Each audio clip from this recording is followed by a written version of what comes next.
Olá pessoal, meu nome é Liliane Valandro, sou acadêmica do curso de Sistemas de Informação da Faculdade São Paulo de Rolim de Moura.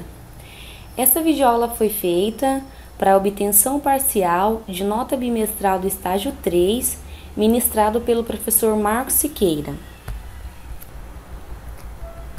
Nesta videoaula eu vou falar sobre os protocolos TCP e UDP, dois dos principais protocolos da chamada família de protocolo TCP/IP. Vou mostrar algumas características desses protocolos, alguns serviços que funcionam com TCP e outros com UDP, e vamos discutir algumas vantagens e desvantagens de cada um deles. Bom, primeiro vamos começar falando sobre o TCP. TCP é uma sigla que significa Transmission Control Protocol, Protocolo de Controle de Transmissão, que se faz referência ao sistema de envio de pacotes mais comum da internet. Ao acessar um site, seu computador manda dados ao servidor, pedindo que ele envie os conteúdos da página à máquina que está sendo utilizada. As informações enviadas de volta são costuradas pelo seu navegador para mostrar aquilo que você deseja. No protocolo TCP, ele é um protocolo ligado à conexão, então tem que se estabelecer uma conexão entre os clientes e o servidor. Exemplo: de um lado temos o cliente, representando o navegador de internet. Do outro lado, temos um servidor web, então cliente-servidor. A comunicação começa com o cliente. Por quê? Porque toda comunicação TCP/IP, quem inicia a comunicação é o cliente. Assim, essa comunicação vai se dando pergunta e resposta, cliente-servidor, até que uma das partes resolva encerrar a comunicação. No protocolo TCP, tanto o cliente quanto o servidor precisam encerrar a comunicação. Para que ela seja encerrada por completo, a iniciativa de encerrar pode ser tanto do cliente quanto do servidor. Agora que falamos um pouco sobre o processo de conexão do TCP, vamos entender outras características de responsabilidade desse processo. Um deles é a confiabilidade. O que seria? É saber se o destino e a origem têm exatamente a mesma informação. Como é que isso é feito? O protocolo TCP tem origem e destino e tem os dados. Além da origem, do destino e dos dados, tem um número de verificação, um CRC, um cheque de verificação. Então, desses dados são feitos uma conta e chega ao número. Quando chega no destino, o destino pega os dados, faz a mesma conta e compara esse número. Se esse número for igual, significa que o pacote da origem está igualzinho ao do destino, portanto é confiável. Se não estiver igual, o que acontece? Vai vir uma resposta pedindo para que esse pacote seja transmitido. Além da confiabilidade, é importante saber que o protocolo TCP tem outra característica chamada Full Duplex. Por quê? Estabelecida a conexão, a comunicação ela se dá dos dois lados, do cliente para o servidor e do servidor para o cliente. E pode ser ao mesmo tempo. Pode parecer uma confusão, né? Duas pessoas falando ao mesmo tempo. No protocolo TCP, isso é possível. É possível também, por quê? Porque a entrega pode ser ordenada. Como é que é isso? Cada pacote TCP vai com um número sequencial. Então, vai um número sequencial, vai outro e assim sucessivamente. A internet, ela é toda espalhada. E o caminho de um ponto a outro ponto, às vezes pode seguir rotas diferentes. Com isso, a ordem que os pacotes chegam no destino pode ser diferente da ordem que eles partiram da origem. O TCP controla para que lá no destino isso seja remontado exatamente na mesma sequência, garantindo que toda informação que saiu da origem chegue no destino. Entre as características do protocolo TCP, também temos o controle de fluxo, que é uma das características talvez mais importantes para a gente, que é o seguinte: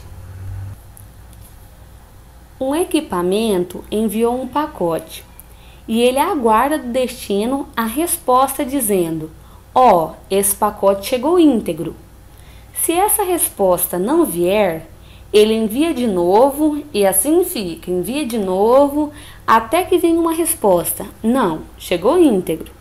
Então, a comunicação se dá dessa forma, de maneira que toda informação que saiu da origem chegue no seu destino. Todas essas características fazem do pacote TCP um tipo de pacote especial para alguns tipos de serviços e alguns tipos de conexão. Bom, agora que falamos um pouco sobre o protocolo TCP, vamos falar de outro protocolo, o protocolo UDP. Outro protocolo também da camada 4 do modelo OSI, a camada de transporte, é o protocolo UDP. Esse é um protocolo bastante simples. Ele é chamado de um protocolo sem conexão, ou seja, ele não é um protocolo voltado à conexão. Não há necessidade de estabelecer uma conexão entre a origem e o destino. Por essas e outras, ele é chamado um protocolo não confiável. Não confiável por quê? Porque não há verificação de integridade da informação entre a origem e o destino. Não há qualquer checagem se o que chegou foi exatamente o que saiu. Você pode pensar: se ele não é confiável, ele não serve para nada. Não, ele serve. Ele serve para todo tipo de serviço em que a perda de um ou outro pacote não vai comprometer o conteúdo. Como é transmissão de áudio, transmissão de vídeo. Outra característica importante do UDP é que ele pode servir de 1 para N, ou seja, uma estação pode enviar pacotes simultaneamente para diversas outras. Isso dá ao UDP uma eficiência muito grande, podendo transmitir grande quantidade de dados em pequeno espaço de tempo. Tanto o TCP quanto o UDP são dois protocolos que têm características comuns. Uma delas são as portas. Vamos entender o que são essas portas. Veja, vamos dizer que você mora em um apartamento. Tem uma rua e tem um número.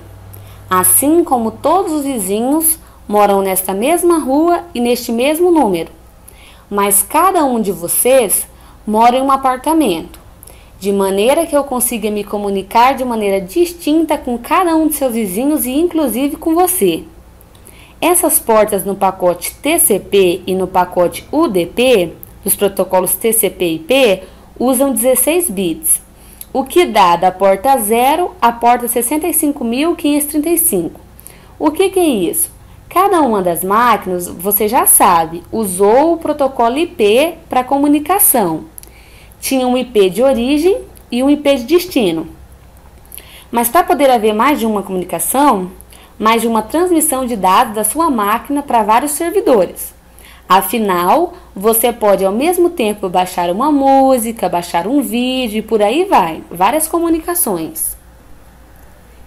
Então, para ficar claro, os pacotes do TCP e do UDP usam uma porta de origem e uma porta de destino. Como é que elas são formadas? Bom, depende de sistema operacional para sistema operacional. Mas um sistema operacional, quando vai iniciar uma conexão, seja TCP ou UDP, escolhe uma porta, dentre essas de 0 a 65.535. Normalmente, a porta de criação é uma porta acima da porta 1024. Até a porta 1024 são as chamadas portas baixas. São as portas que no princípio eram usadas para os principais serviços. Hoje tem serviços comuns, tanto abaixo como acima de 1024. Mas o seu sistema operacional usa uma determinada porta para acessar um serviço que está ouvindo, que está atendendo naquela porta. Cada serviço tem uma porta padrão. Vamos ver alguns exemplos. O serviço de SSH é um serviço que a gente usa muito para fazer administração remota. Quem administra servidores GNU Linux e servidores de Unix usam muito esse serviço. A porta padrão para esse serviço é a porta 22. A web, você está cansado de usar a web.